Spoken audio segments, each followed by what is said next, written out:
Positive Day, G-Libers. This is Dr. Gigi Disunga from I Can Change Project. Magandang gabi sa lahat ng mga G-Libers natin. And sa first time po tayo mapanood sa YouTube channel, thank you very much. Please subscribe, click mo na po yan, Dr. Gigi Disunga. So, magandang pwesto para sa bagong negosyo. So, kung ikaw ay mag-start ng negosyo mo ngayon 2019 at naghahanap ka ng isang pwesto, kung ano man negosyo mo, pagkain man yan, printing man yan, school supplies or anything, na gusto mong magsimula ng negosyo, saan ka dapat pumwesto? Okay? So, bago natin sagutin yan, okay, announcement mo tayo sa bukas, nasa SM Pampanga po tayo.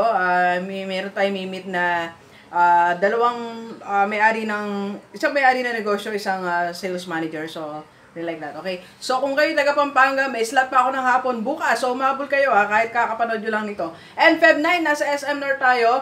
Feb 10, nasa Bulacan. And 15, nasa Taytay Rizal. So, lahat na gusto magpa-vlog at magpa-coach, so message lang po kayo sa akin. Tawagan nyo ako, 0939-525-4311. Okay, so saan nga ba dapat pwesto ang isang bagong negosyo? Okay, isang tip.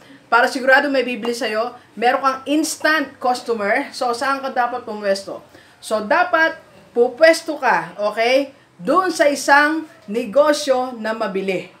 Kahit magkaiba kayo ng tinda, kahit exactly opposite, kahit walang kinalaman ng tinda niya sa tinda mo, basta pumwesto ka doon sa mabiling negosyo. Alright? Bakit? Kung yung negosyo na yun, meron siyang, let's say, 1,000 customers every day, ibig sabihin, naka-free market ka sa 1,000 tao na katabi niya, na bumibili sa kanya. Okay? Gab, pakinggan ng TV.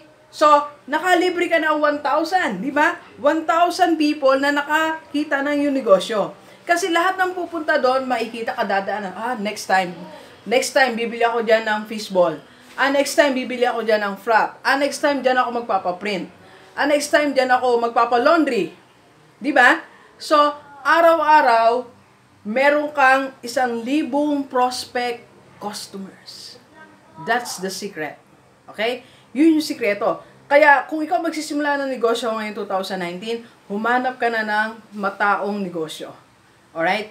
So, pag nakita ka ng mataong negosyo, kung mapapausapan yung may-ari, malapit sa kanya, upahan mo na yan. Mag-take ka na ng risk. Alright? Kaysa sa pupunta ka sa pwesto na matamlay. Hindi ba may mga pwesto matamlay? Mura nga, wala kang babayaran, pero meron bang tao dyan? Tandaan natin, ang market natin ay tao. So, kung saan nandun ang tao, nandun ang negosyo. Alright? So, pansinin nyo po yung mga inchik. Nasaan ang negosyo nila? Divisoria. Kung saan matao, nandun ang negosyo nila. Diba? Madalang sa kanila yung nagpupunta sa malamig na lugar. Madalang sa kanila yung wala sa matao. Because naniniwala sila yung mga tao na yon, yun ang magpapayaman sa kanila. Yung customer ng negosyong tatabihan mo, yun ang magpapayaman sa'yo. Alright? So, doon sa magbubukas pa ng negosyo, kung gusto mo ng coach, okay? So, paano mag-start ng negosyo? Ano dapat mong gawin? So, message mo ako at mag-usap tayo for pwedeng personal coaching or online coaching. Okay? So, please share this video sa lahat ng mga kaibigan natin kahit OFW para sama-sama tayong mabago at umulad ang ating buhay. Alright, so thank you very much, G-Libers. Enjoy the rest of the day and let's go, let's go!